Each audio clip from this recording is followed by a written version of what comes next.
अभी हम मौजूद है जनता दल यूनाइटेड के प्रदेश कार्यालय लखनऊ में और हमसे बात करने के लिए जनता दल यूनाइटेड के मुख्य प्रवक्ता दिवाकर सिंह जी मौजूद है। सर, लोकसभा चुनाव को लेकर बीजेपी लगातार अपनी बैठक कर रही है, आप लोग की क्या तैयारी चल रही है विपक्ष को लेकर?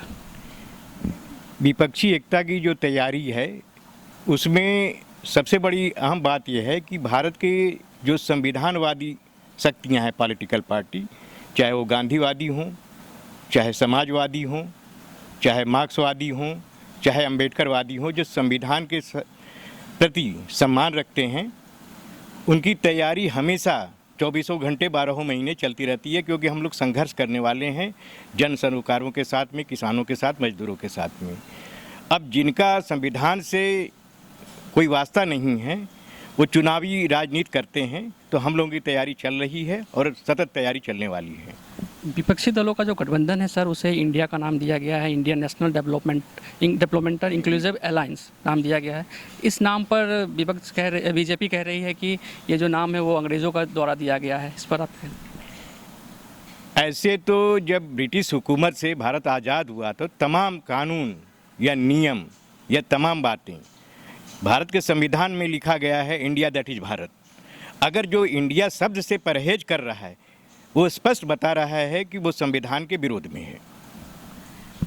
पहली बैठक विपक्ष की पटना में हुई, दूसरी बैठक बेंगलोर में हुई, तो बेंगलोर की बैठक के बाद ऐसी चर्चाएं चली कि संयोजक के नाम की घोषणा हो सकती है, नीतीश कुमार के रूप में उनके नाम की घोषणा होगी, लेकिन ऐसा नहीं हुआ। तो कब तक संयोजक के नाम पर मुहर लग जाएगी सर?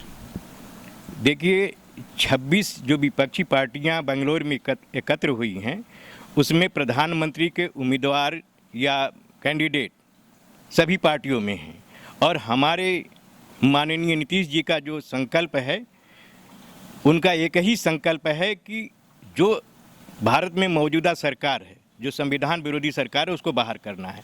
संयोजक का होना न होना उतना मायने नहीं रखता है, क्योंकि वो विपक्षी एक तरह का सूत्रधार हैं, ये पूरा देश जानता है और विपक्ष भी जानता है। अगली बैठक सर महाराष्ट्र में होने जा रही है, मुंबई में, तो क्या उसमें ऐलान हो सकता है सर संयोजक को लेकर? अब ये विपक्षी जो राजनीतिक दल हैं, जब वो अपने साथ बैठेंगे महाराष्ट्र में, मुंबई में, तो इस बात का वो निर्णय लेंगे। और मैंने जैसे पहले कहा कि चूँकि नीतीश जी विपक्षी एकता के सूत्रधार हैं, तो संयोजक का पद या जिम्मेदारी एक समिति के तहत विपक्षी पार्टियां मिलकर के तय करेगी, उसको हमारे नेता स्वीकार करेंगे। पीएम उम्मीदवार को लेकर भी सर का ही सवाल है कि कब पीएम उम्मीदवार के नाम की घोषणा की जाएगी? देखिए, ये भारतीय संसदीय लोकतंत्र में प्रधानमंत्री के चुनाव नहीं होते हैं।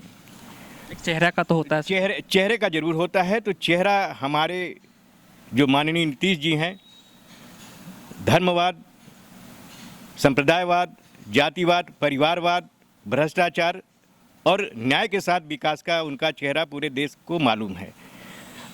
तो उस छवि के साथ में अगर विपक्षी एकता उस पर पहल करती है तो हम लोग उसका स्वागत करेंगे। बीजेपी के प्रदेश अध्यक्ष भूपेंद्र चौधरी ने कल बैठक की और बैठक के बाद उनका कहना है कि लोकसभा चुनाव यूपी में जो 80 सीटें हैं वो 80 की 80 सीटें जीतने जा रही हैं। आप लोग का क्या दावा है, आप लोग कितने कॉन्फिडेंस से सीट? नीतीश जी के उत्तर प्रदेश की एंट्री जैसे सुनाई पड़ी, भाजपा बौखलाहट में 80 में 80 बोल रही है, जबकि ज़मीनी हकीकत यह है कि नीतीश जी की उत्तर प्रदेश में एंट्री भाजपा का सफाया करने जा रही है।